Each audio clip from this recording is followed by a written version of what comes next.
안녕하세요. 닥터 소확행TV 최민규 교수입니다.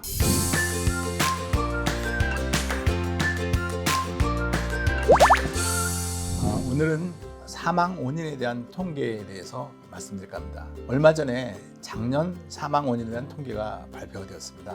작년 통계청 발표하면 사망의 가장 큰 원인은 압도적으로 악성 신생물, 즉 암입니다. 인구 10만 명당 161명으로 압도적인 1위고요. 2위는 심장질환 61.5명, 폐렴, 뇌혈관 질환 다음의 순위입니다. 거꾸로 말하면 우리가 암을 예방하고 심장질환, 폐렴, 뇌혈관 질환을 걸리는 것을 예방한다면 아주 건강하게 오래 장수했다는 얘기죠. 자, 그럼 암 환자가 얼만큼 빨리 증가된 거냐를 보시면 암 자료 중에서 가장 최근에 발표된 자료가 2019년의 암 등록 통계인데요. 자, 암 발생률을 보시면 지난 20년간 꾸준하게 암 발생자도 늘고 암에 의한 사망자 수도 계속 증가하는 것으로 나와 있습니다.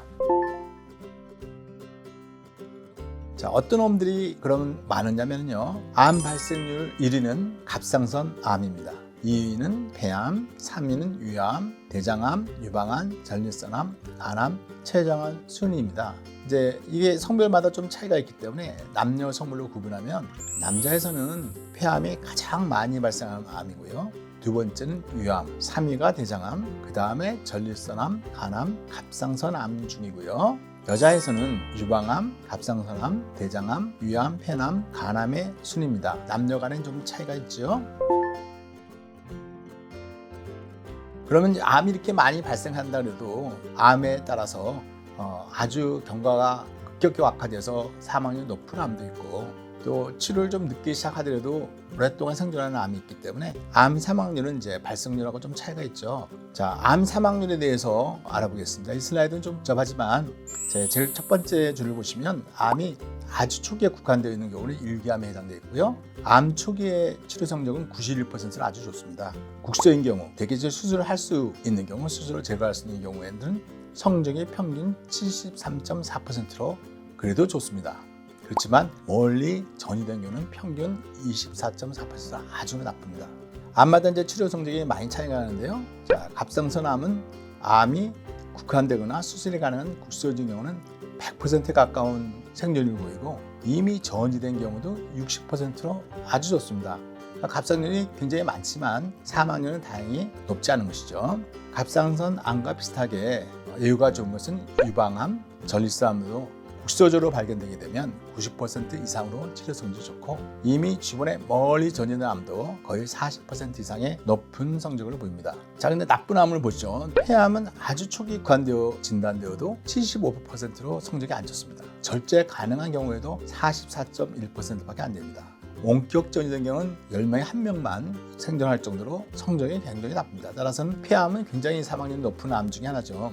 3위하고 4위를 유암과 대장암은 폐암보다는 치료가 잘 됩니다. 위암은 이제 일기암은 97%, 수술 가능한 국소암은 65%고요. 그렇지만 원격 전이가 되면 6.4%로 가장 나쁜 중에 하나입니다. 그래서 이런 암은 특히 일기에 발견하는 게 굉장히 중요하겠죠. 대장암은 위암보다는 확실히 예후가 좋아서 국한되기는 93.9%, 국소암도 82%로 치료가 잘 되고 멀리 원격 전이가 있어도 20% 정도 치료 성적을 가져서 위암보다는 대장암이 좀 낫죠. 자, 가장 나쁜 암증은 또 간암, 췌장암, 담도암은 아주 나쁜 암입니다. 아주 초기에 국한돼서 발견돼도 치료 성적이 50% 내외이고요. 그러니까 반밖에 치료가 안 되는 거죠. 수술이 가능해서 국소적으로 해서 떼어내더라도 30%밖에 치료가 안 되고 원격 전이 된 경우는 2 내지 3%밖에 안 됩니다. 가장 치료하기 어렵고 예후가 나쁘다고 할 수 있습니다. 자, 그렇지만 기쁜 소식은 올해 발표된 암 생존율 보고를 보면 95년도에 비교해서 지금까지 얼만큼 암의 생존율이 좋아지고 보여주는데 그래프에 보는 것처럼 굉장히 좋았습니다. 특히 20% 가까이 좋아졌습니다. 아마 빨리 발견되고 표적 항암제 같은 치료 방법이 많이 발견돼서 좋아진 것으로 생각이 됩니다. 대표적인 암, 특히 사망률이 높은 암을 중심으로 해서 이제 5개의 암을 해서 지난 20년 동안 얼만큼 사망률이 달라졌나를 보여주는 그래프인데요. 자, 위암 사망률이 현저하게 감소했습니다.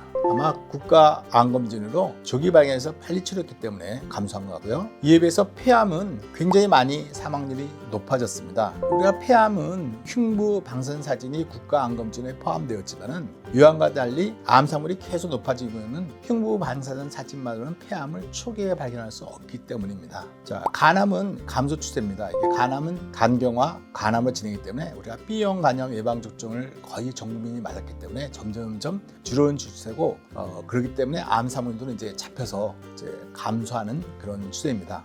대장암은 증가하는 추세에 비해서 사망률은 여전히 점점 증가하고 있습니다. 왜냐하면 이게 대변 잔열 검사가 암 검진 항목에 포함되어 있지만 대변을 제출한 사람이 굉장히 적다 그래요. 그리고 그 검사만으로는 조기에 암을 발견할 수 있는 데는 한계가 있기 때문입니다. 그래서 여전히 아주 진행된 상태에서 대장암이 발견 때문에 사망률이 아직까지 떨어지지 않고 있습니다. 췌장암은 진단하기 굉장히 어려워하면서 계속 사망률을 줄이고 있지 못하고 계속 증가하고 있습니다.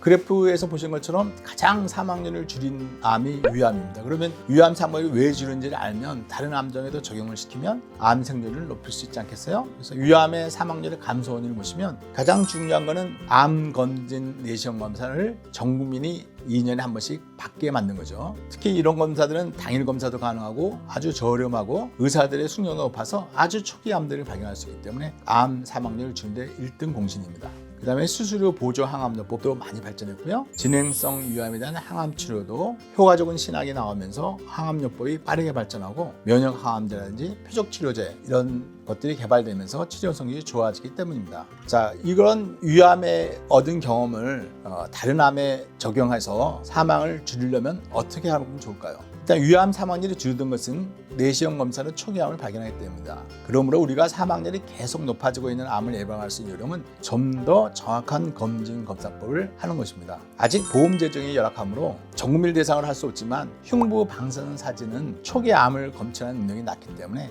저선량 폐 CT를 찍는 게 좋습니다. 대변 검사보다는 대장 내시경 검사를 하는 게 대장암을 예방할 수 있고요. 그런데 췌장암은 아직까지 적절한 검진 프로그램이 없습니다. 복부 CT를 정기적으로 찍는 말고는 뾰족한 방법이 없지만 매년 CT를 찍는 것은 이제 부담이 되지요. 또 하나의 우리가 검진 효과를 높이려면 검진 연령을 낮추는 겁니다. 우리가 지금 50세 이상부터 대개 국가 암 검진을 시작하게 되는데요. 40대에도 상당히 많은 암이 발견됩니다. 이 표에 보시듯이 간암, 유방암, 위암, 대장암은 모두 인구 10만 명당 4명 이상으로 종종 발견되는 암입니다. 심지어는 30대에도 발견되게 됩니다. 그래서 이제 암이 걱정하시다면 40대부터 검진을 하는 게 좋습니다.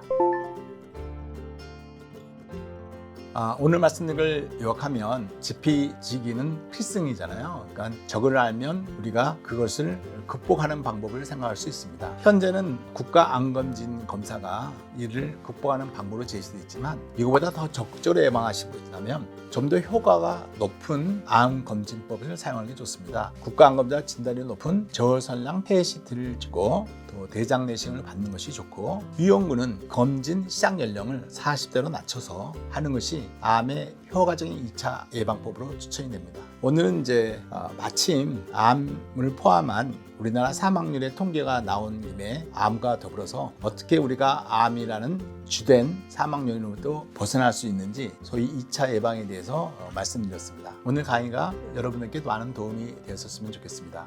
감사합니다.